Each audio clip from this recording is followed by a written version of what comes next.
warahmatullahi wabarakatuh. Hari ini kita berjumpa di penghujung bab 5, yaitu mengenai Sumpah Pemuda. Ya, Ibu harap hari ini kalian semua dalam keadaan baik, sehat, walafiat. Ya, alhamdulillah kita berjumpa kembali hari ini. Tapi sebelumnya kita coba berdoa terlebih dahulu sebelum kita memulai pelajaran. Berdoa silahkan.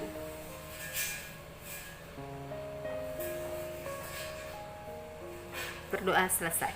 Oke, hari ini tujuan kita adalah mengulang kembali semua materi di bab 5, yaitu bab Sumpah Pemuda, untuk mereview, menyegarkan kembali ingatan kalian mengenai semua sejarah Sumpah Pemuda. Oke, anak-anak sekalian, zaman dahulu tentu kita ingat dari yang bab 4 Kebangkitan Nasional, kemudian Perasaan Senasib, kemudian dia muncul Budi Utomo, kemudian di Sumpah Pemuda tahun 1928. Berawal dari Perhimpunan Pelajar-Pelajar Indonesia atau PPPI. Jadi muncullah para pemuda itu berkumpul menjadi satu dan menjadi sebuah pergerakan, ya. Diawali dengan Kongres Pemuda pertama tahun 1926 dan Kongres Pemuda kedua tanggal 27 sampai 28 Oktober 1928. Sumpah Pemuda merupakan mengikrarkan para pemuda, ya, janji para pemuda untuk bersatu. Saya ingatkan kembali di nomor 1, Sumpah Pemuda mengenai wilayah Indonesia, ya, tentu saja wilayah, baik wilayah udara, wilayah darat, dan wilayah air, ya. Dan yang kedua mengenai bangsa Indonesia. Ya, tentu saja di sini kita berbangsa, yang satu yang tadi, yang pertama tentang wilayah, yang kedua tentang bangsa, ya. Segala yang ada di wilayah Indonesia. Yang ketiga tentang bahasa Indonesia. Oke, setelah Sumpah Pemuda bukan berarti perjuangan kita selesai sampai di sini. Kita terus berjuang, terutama para pemuda Indonesia tidak boleh berhenti berjuang, ya. Selama hayat masih dikandung badan, kita harus tetap berjuang, ya. Pemuda itu kalau dalam undang-undang ada peraturannya berusia 16 tahun sampai 30 tahun. Jadi yang merasa masih pemuda, ya, saya juga masih pemuda waktu itu. Sekarang sudah enggak, ya. Jadi jangan sia-siakan waktu. Oke. Sumpah Pemuda juga tidak hanya menggerakkan pemuda untuk meraih kemerdekaan, tetapi juga untuk mengisi kemerdekaan Indonesia yang telah kita raih bersama.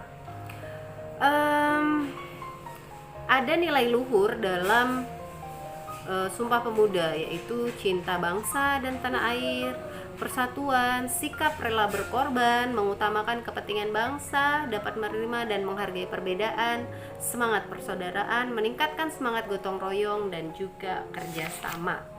Ya, ada di dalam materi ini juga kita diminta untuk menghargai simbol-simbol negara. Pertama, bendera Indonesia dengan berbagai ukurannya. Kemudian yang kedua, ada bahasa Indonesia. Kita mengenal bahasa Indonesia, bahasa daerah yang cukup banyak.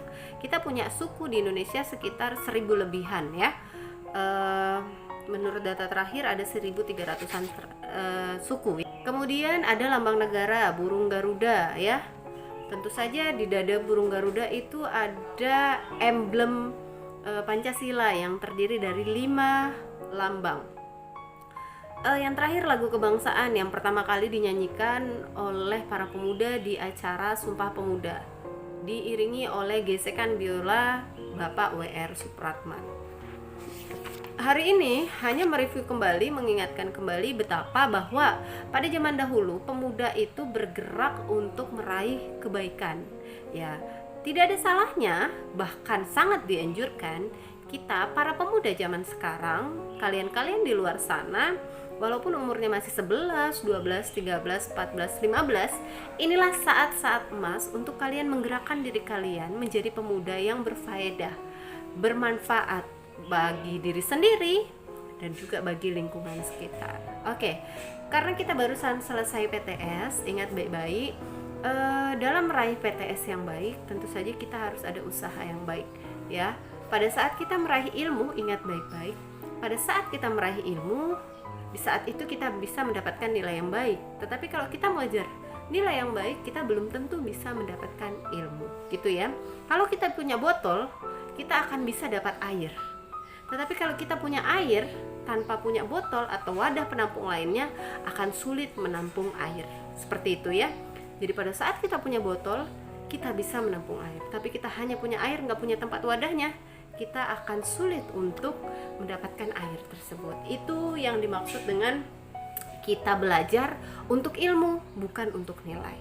Jadi anak-anak sekalian yang perlu diingat, perlu dijadikan pengingat diri, nilai itu adalah penting.